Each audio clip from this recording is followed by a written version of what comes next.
పద్ధతి కాదు. ఈ మాటలు అనేటప్పటికీ ఇంత లక్ష్మణుడికి కూడా ఇంకా ఎటువైపు నుంచి మాట్లాడాలో అటువైపు నుంచి దారులన్నీ మూసుకున్నాయి. ఇంకో మాట అంటే విశ్వామిత్రుడు వస్తాడు, ఇంకో మాట అంటే తన కోపం కూడా అవతల వారి కామంతో సమానమైనటువంటి శత్రువుగా కనపడుతోంది. పైగా రావణాసురుడి మీద యుద్ధం చేయడానికి వానర సైన్యముల యొక్క సహకారం ఎంత అవసరమో చెప్తోంది. కాబట్టి ఇప్పుడు అర్థం చేసుకున్నాడు.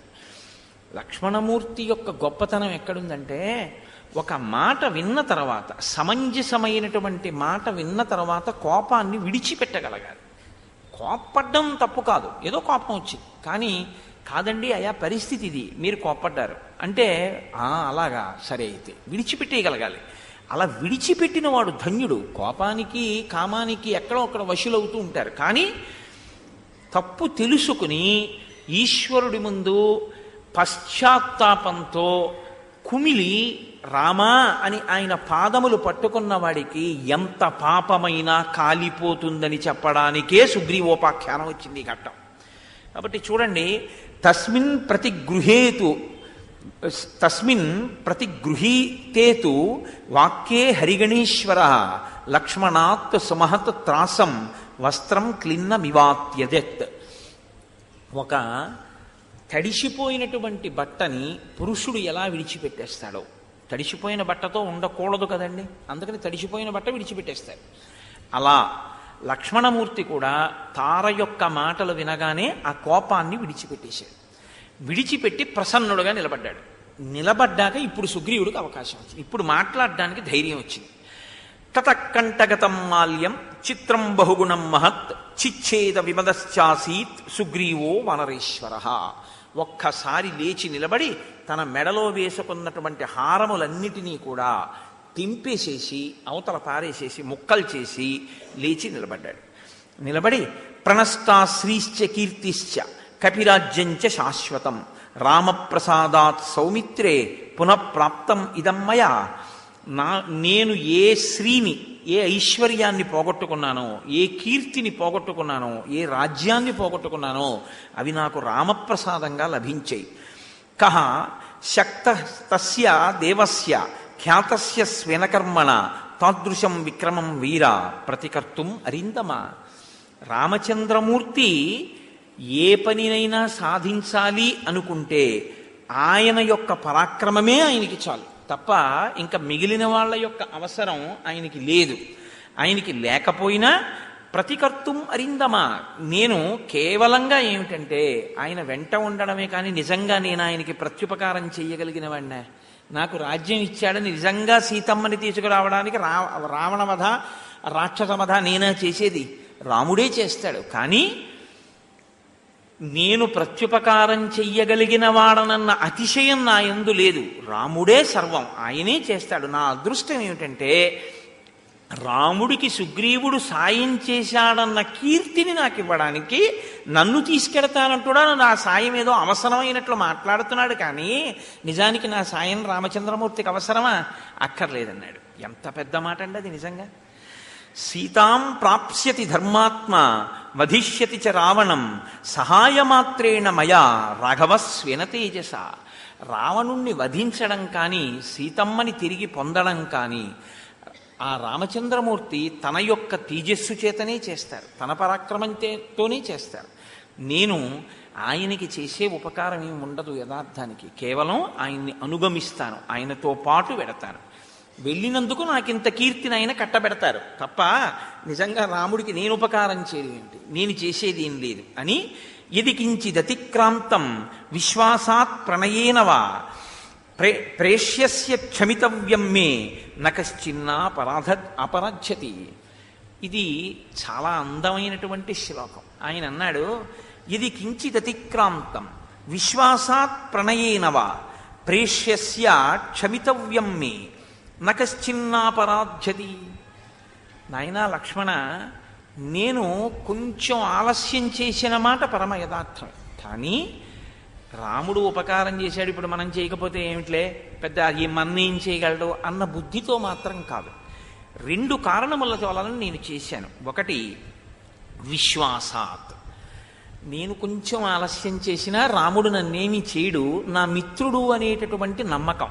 2, ప్రణయేనవా, ఆయన యందు నాకున్న ప్రేమ చనువు, ఆ ప్రేమ వల్ల అలా ఏం అనరండి పర్వాలేదు మనం చెప్పుకోగలంలే అని ఒక చొరవ, ఈ రెండింటి వల్ల తప్పు చేశాను తప్ప కావాలని రాముడికి ఉపకారం చెయ్యకుండా తప్పించుకుందామన్న భావన మాత్రం నా యందు లేదు. ఒకవేళ ఈ లోకంలో నకశ్చిన్నాపరాధ్యతి, ఇది రామాయణంలో జీవం, మీరు పట్టుకోవాల్సింది. ఇప్పుడు పాపం జరిగిపోయిందండి, ఏదో తప్పు చేసేసారు, ఇప్పుడు దానికి ప్రాయశ్చిత్తం లేదు, ఇంకా మీరు దాన్ని అనుభవించడం తప్ప మీరు చెయ్యగలిగింది లేదు అని నేను తీర్పు చెప్పాను అనుకోండి, అప్పుడు మిమ్మల్ని ఆదుకునేవాడన్నవాడు ఎవడు లేడు అని నేను చెప్పినట్టు. తప్పు చెయ్యనివాడు ఎవరు అని అడుగుతున్నాడు సుగ్రీవుడు. యథార్థం కదండి, తప్పు చెయ్యనివాడెవడు? ప్రతివాడు తప్పు చేసినవాడే. కానీ నేను తప్పు చేశాను అని రాముడి దగ్గర చెప్తే క్షమించడానికి రాముడు సిద్ధంగా ఉంటాడు. ఇది మీరు పట్టుకోగలిగి ఉండాలి. రామాయణం వినడానికి ప్రయోజనం ఏమిటంటే మీరు మీ పక్క వాళ్ళకి చెప్పక్కర్లేదు, మీరు చేసిన తప్పుని చాలా పశ్చాత్తాపంతో రామచంద్రమూర్తికి చెప్పి క్షమార్పణ వేడుకుంటే ఆ పాపమును మీరు అనుభవించవలసిన అవసరం లేకుండా రాముడు తీసివేయగలడు. మీరు నమ్మవలసి ఉంటుంది. ఇదే ఆయన యుద్ధకాండలో కూడా ప్రతిజ్ఞ చేశాడు. కాబట్టి ఇప్పుడు నన్ను క్షమించవలసింది అని అడిగాడు. వెంటనే లక్ష్మణమూర్తి అన్నారు, సర్వదాహి మమ భ్రాత సనాథో వనరేశ్వర తయా నాథేన సుగ్రీవ ప్రసృతేన విశేషతః. నీ వంటి గొప్ప మిత్రుడు నా అన్నయ్యకి లభించిన తరువాత నా అన్న అనాథ ఎలా అవుతాడు? నేను అనాథుణ్ణి అని అంటున్నాడు రాముడు. కాదు, నీ వంటి మంచి మిత్రుడు లభించిన తరువాత రాముడు సనాథుడు, మంచి నాథుడున్నవాడు. భగవంతుట్ట అంత పొంగిపోతాడు. ఒక్క ముందుకొచ్చి నిజంగా ఆయన సంతోషించేది ఎప్పుడు అంటే పశ్చాత్తాపంతో ఈశ్వరుడికి మన తప్పు చెప్పినప్పుడు. కాబట్టి తయానాథేన సుగ్రీవ ప్రసృతేన విశేషతః. చాలా సంతోషం నువ్వు ఈ మాట అనడం. ఇప్పుడు నాకెంత సంతోషంగా ఉందో, నిజంగా కిష్కింధా రాజ్యాన్ని అనుభవించడానికి నువ్వే అర్హుడి. చూసారా, పాప ఫలితాన్ని ఇవ్వాలి అంటే ఈశ్వరుడు తీసేయాలి ఐశ్వర్యాన్ని. ఆయన తీయడానికి సిద్ధంగా ఉండడు, ఆయన అవకాశం ఇస్తాడు. ఆయన క్షమించి మీకున్నవన్నీ మీకుంచి మీకు ఉత్తమ గతుల్ని కూడా ఇవ్వడానికి సిద్ధంగా ఉంటాడు. కాబట్టి నీవే కిష్కింధారాజ్యమును అనుభవించడానికి యోగ్యుడైనటువంటి వాడివి. కాబట్టి కింతు శీఘ్రమితో వీర నిష్క్రామత్వం మయా సహా సాంత్వయస్వ వయస్యంచ భార్యాహరణ దుఃఖితం. నీ స్నేహితుడు నా అన్నగారు రాముడు భార్య రావణుని చేత అపహరింపబడిందన్న శోకంతో ప్రశ్రవణగిరి గుహలో ఉన్నాడు. చాలా కాలం అయిపోయింది నువ్వు స్నేహితుడిని చూసి. స్నేహితుడన్నవాడు కనపడి ఒక ఓదార్పు మాట మాట్లాడితే సంతోషంగా ఉంటుంది కదా. అందుకని నువ్వు బయలుదేరి వచ్చి ఒక్కసారి రాముడితో నువ్వు అంత దుఃఖం పొందవద్దు అని చెప్తే రాముడు ఓదార్పుని పొందుతాడు అని యచ్చ శోకాభిభూతస్య శ్రుత్వా రామస్య భాషితం మయాత్వం పరుషాణ్యుక్తః తచ్చత్వం క్షంతుమర్హసి. రాముడు కన్నుల వెంట నీరు పెట్టుకున్నటువంటిది స్థితిని చూడలేక, రాముడు కఠినంగా మాట్లాడితే ఆయన బాధని జీర్ణం చేసుకోలేక, నేను నీతో కఠినంగా మాట్లాడాను, నేను కఠినంగా నీతో మాట్లాడినందుకు నువ్వు నన్ను క్షమించు అని లక్ష్మణమూర్తి అడిగారు. అది వాళ్ళ సంస్కారం.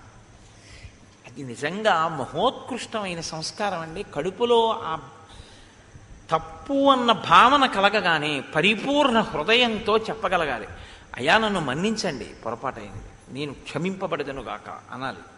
అలా అనడం గొప్ప హృదయ సంస్కారం. అది చాలా సుసంపన్నమైన హృదయం అని గుర్తు. నన్ను క్షమించండి అన్న మాట అనలేక ఎన్ని భూకరింపులకైనా దిగడం, ఎంతగానైనా వాదించడం రావణుని యొక్క లక్షణం. చిన్న తప్పు నా వల్ల జరిగిందేమో అని అనుకోగానే అయ్యా నన్ను క్షమించండి అనగలగడం మహోత్తమమైనటువంటి సంస్కారం. అందుకే సుగ్రీవుడు అనగలిగాడు, లక్ష్మణమూర్తి అనగలిగారు ఈ సర్గలో. సరే, అందరూ చాలా సంతోషించారు. వెంటనే హనుమని పిలిచారు. ఇప్పటికే నేను ఆదేశించి ఉన్నాను, అనేకమైనటువంటి వానరములు బయలుదేరి రావాలి, కొన్ని కోట్ల కోట్ల వానరములు రావాలి. మహేంద్రగిరి, హిమవత్ పర్వతము, వింధ్యాచలము, కైలాస పర్వతము, తెల్లని శిఖరములు గల మందరాచలము, పడమటి దిక్కున సముద్ర తీరమునందు పర్వత ప్రదేశములలో ఉండేటటువంటి వానరులు, ఉదయగిరి యందు దట్టమైన పద్మతాళవనమునందుండేటటువంటి వానరులు, అంజనాద్రిపై నివసించిన వారు, మనశ్శిలా గుహయందున్నవారు, మేరుపర్వతము మీదున్నవారు, మహారుణ పర్వతముపై మైరేయము అనే మధువుని సేవించి వేగముగా పరిగెత్తగలిగినటువంటి వానరులు, వనములయందుండేటటువంటి వానరులు, తాపసుల దగ్గర ఉండేటటువంటి వానరులు, తపస్సు చేసేటటువంటి వారి ఆశ్రమాల్లో తిరిగేటటువంటి వానరములు, ఈ భూమండలం మీద నదీ తీరములయందు, అరణ్యములయందు, పర్వత శిఖరములయందు, గుహలయందు ఎక్కడెక్కడ ఎన్ని వేల కోట్ల వానరములున్నాయో అన్నీ బయలుదేరి 10 రోజుల లోపల వచ్చేసేయాలి, లేకపోతే వధార్హుడవుతాడు. ఇది సుగ్రీవాజ్ఞ అని వెంటనే అత్యంత వేగంగా భూమండలమంతా వెళ్ళగలిగినటువంటి వాళ్లతో కబురు చేసి వానరులందరినీ పిలిపించండి అన్నారు. ఇక్కడ మీరు ఒక చిన్న ధర్మ సూక్ష్మాన్ని ఒకదాన్ని గమనించవలసి ఉంటుంది. ఇప్పుడు ఈ ప్రతిజ్ఞ చేశారు. ప్రతిజ్ఞ చేసిన తరువాత, ప్రతిజ్ఞ చేయడం అంటే వీళ్ళందరినీ పిలిపించమని ఆదేశం ఇచ్చారు. ఆదేశం ఇచ్చిన తరువాత వానరులందరూ రావడం మొదలుపెట్టారు. అప్పటికే నీలుడితో కబురు చేశారు కదండి. వస్తున్నటువంటి వాళ్ళు నల్లగా కాటుకలా ఉన్నటువంటి వాళ్ళు 3 కోట్ల మంది వానరులు అంజనాద్రి నుంచి బయలుదేరి వచ్చారట. అలాగే అష్టాద్రి ఎందుండేటటువంటి వారు మేలుమి బంగారు కాంతితో ఉండేవాళ్ళు 10 కోట్ల మంది వచ్చారు. 1000 కోట్ల మంది వానరులు కైలాస శిఖరం నుంచి బయలుదేరి వచ్చారు. హిమవత్ పర్వతాన్ని ఆశ్రయించి ఉండేటటువంటి వానరములు కొన్ని వేల కోట్ల వానరములు వచ్చాయి. కుజినివల ఎర్రటి రంగులో ఉండేటటువంటి వానరులు కొన్ని కోట్ల మంది, లెక్క పెట్టడానికి వీలు లేనంత మంది వింధ్య పర్వతం నుంచి బయలుదేరి వచ్చారు. ఇన్ని కోట్ల వానరములన్నీ బయలుదేరి వచ్చేసాయి.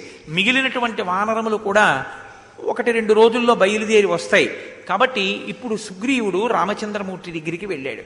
ఈ వచ్చినటువంటి వాళ్ళు అప్పటికే కొన్ని వేల కోట్లు, వీళ్ళందరూ పర్వత శిఖరముల మీద కూర్చుని ఉన్నారు.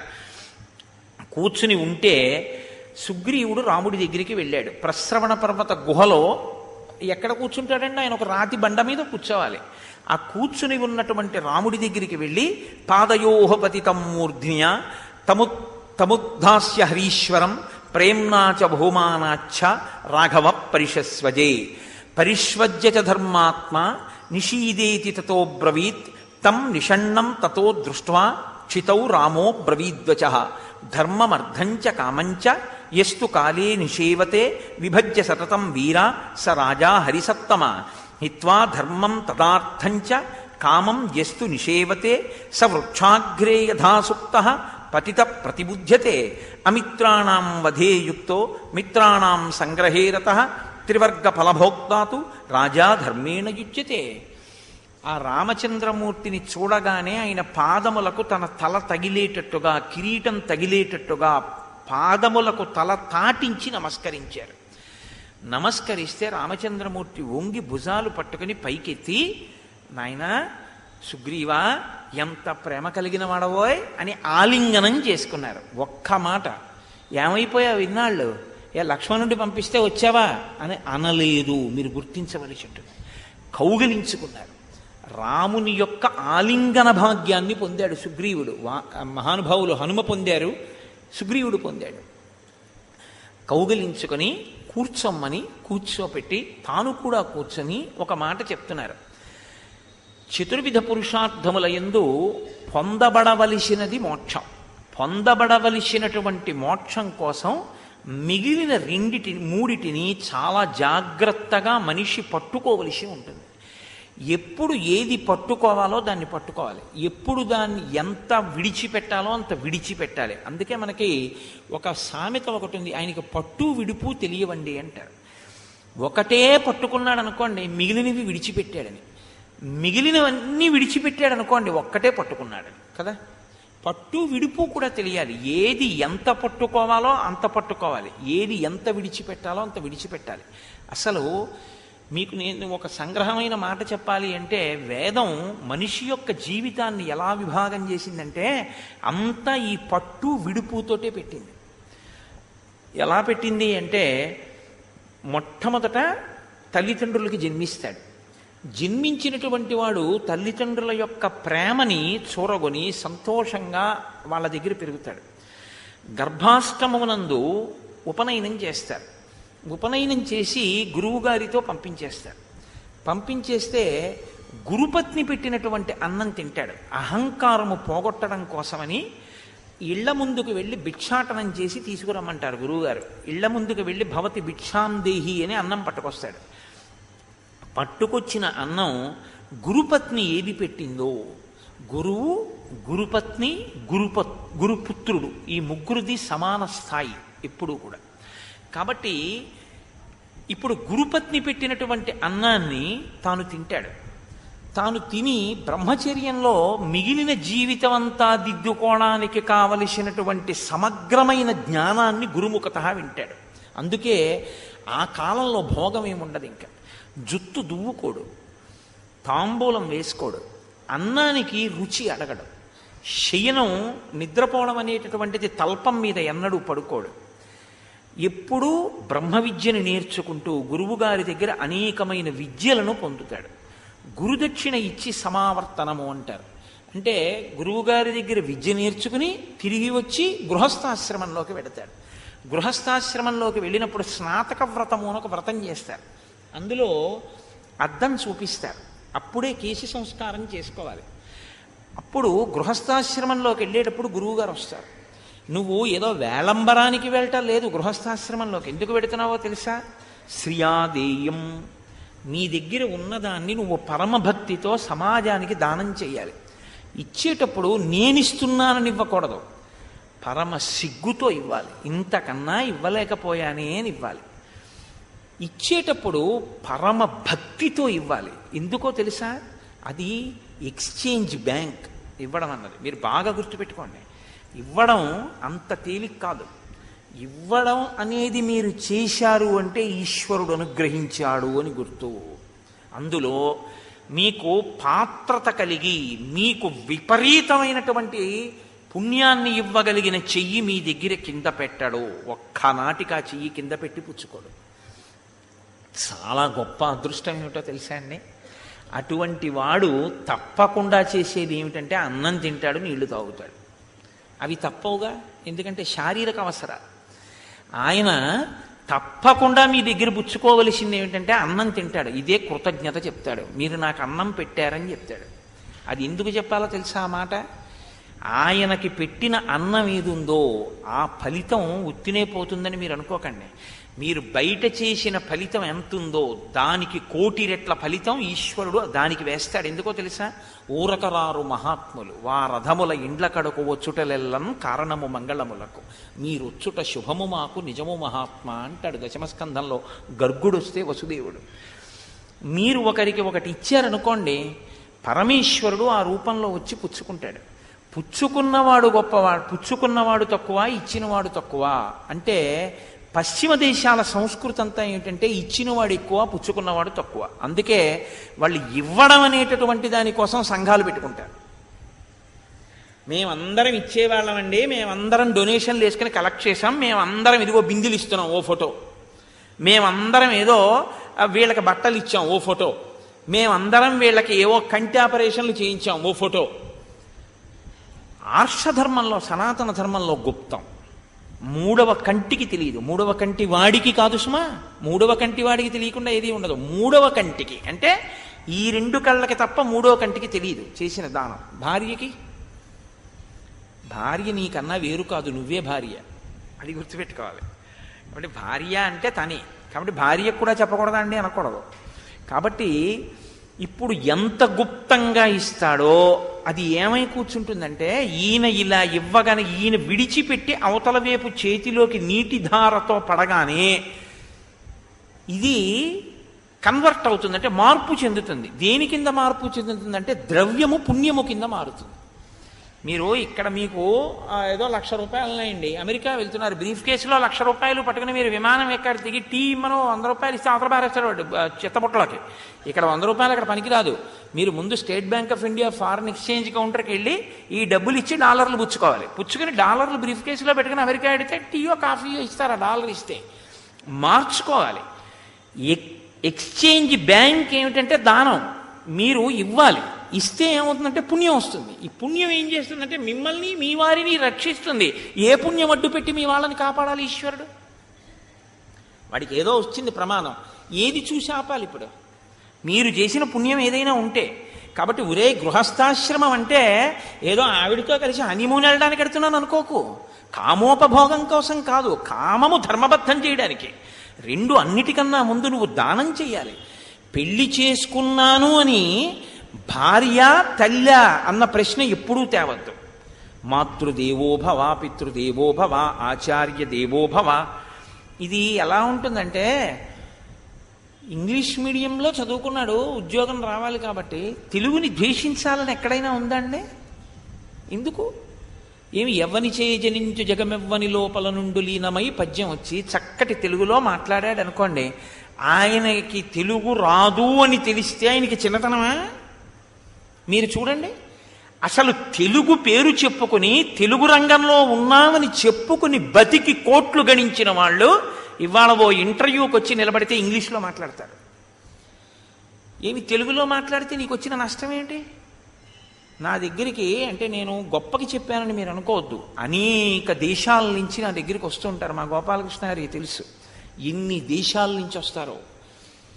వచ్చిన వాళ్ళు నా దగ్గరికి వచ్చి వాళ్ళు తెలుగు మాట్లాడుతుంటే నేను ఎప్పుడు ఓ మాట అంటుంటాను, మీరు మాట్లాడిన తెలుగు లాంటి తెలుగు నేను ఇక్కడ వినడం చాలా తక్కువగా ఉందమ్మా, ఎంత గొప్ప తెలుగు మాట్లాడుతున్నారు తల్లి అంటాను. సౌందర్యలహరి శ్లోకాలు అంత బాగా చెప్తుంటారు, అంత చక్కటి తెలుగు మాట్లాడతారు. మనకి ఇక్కడుండి తెలుగులో మాట్లాడడం అంటే చిన్నతనం. తెలుగు అమ్మ, ఇంగ్లీషు భార్య, ఎవరి స్థాయి వాళ్ళకి, ఎవరి స్థానం వాళ్ళకి, అంతే. అమ్మ వస్తే, భార్య వస్తే అమ్మను వదలాలని లేదు, అమ్మకి నమస్కరిస్తే భార్య ఉండకూడదని లేదు, ఎవరి స్థానం వాళ్ళదే. అమ్మ భార్య ఇద్దరితో కలిసి సంతోషంగా నువ్వు ఇంట్లో వినట్లా, ఇంగ్లీష్లో చదువుకో, తెలుగులో మాట్లాడు, తెలుగులో పోతన గారి పద్యాలు కూడా నేర్చుకో, ఏమి దోషం?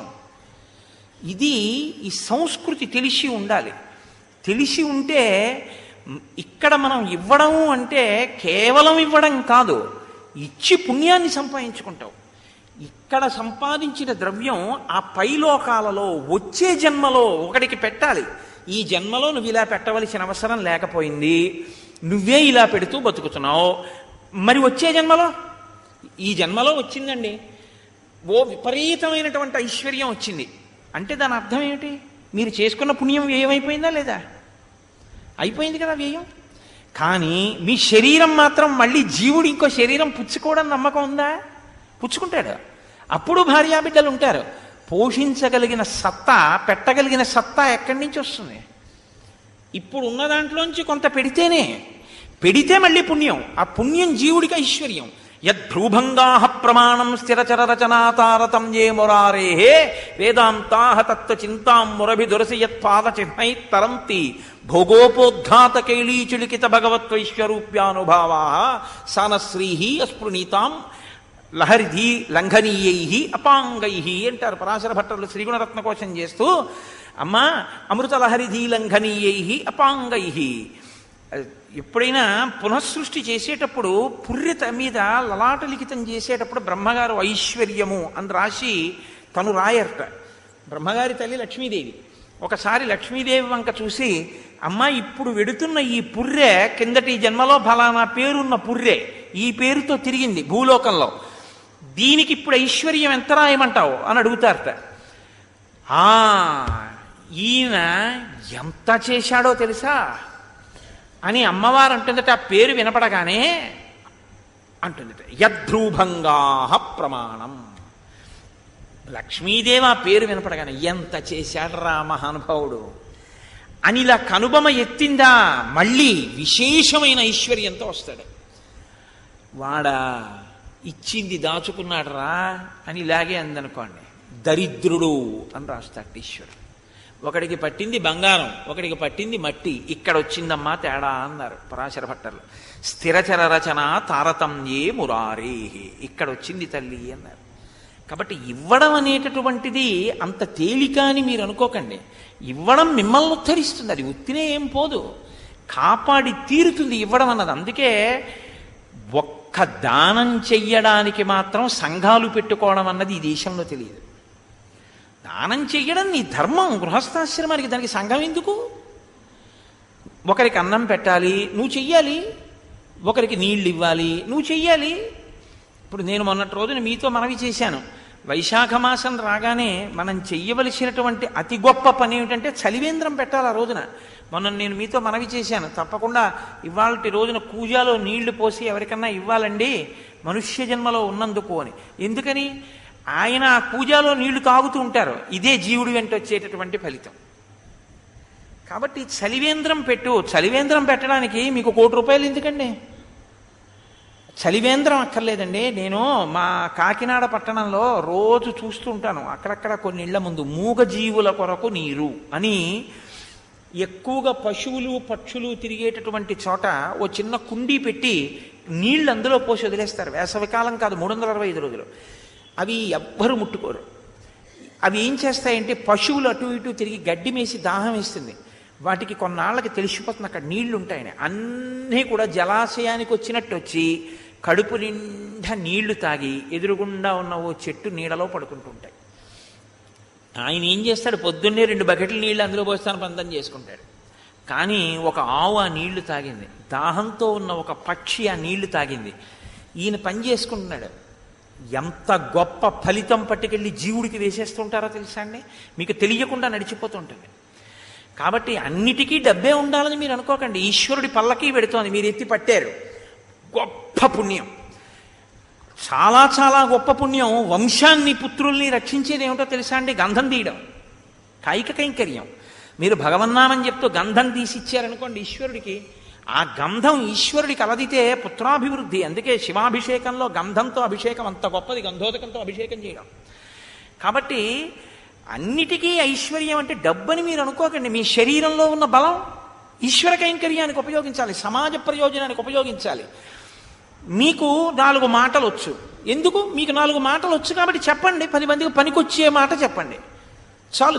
దానికి మీకు మళ్ళీ పెద్ద సత్కారం, మీకు బిరుదు ఎందుకు? దానికి ఏం అక్కర్లేదు. మీరు చెప్పడానికి ఈశ్వరుడు మీకు మాటలు ఇచ్చాడు, మాటలు చెప్పండి.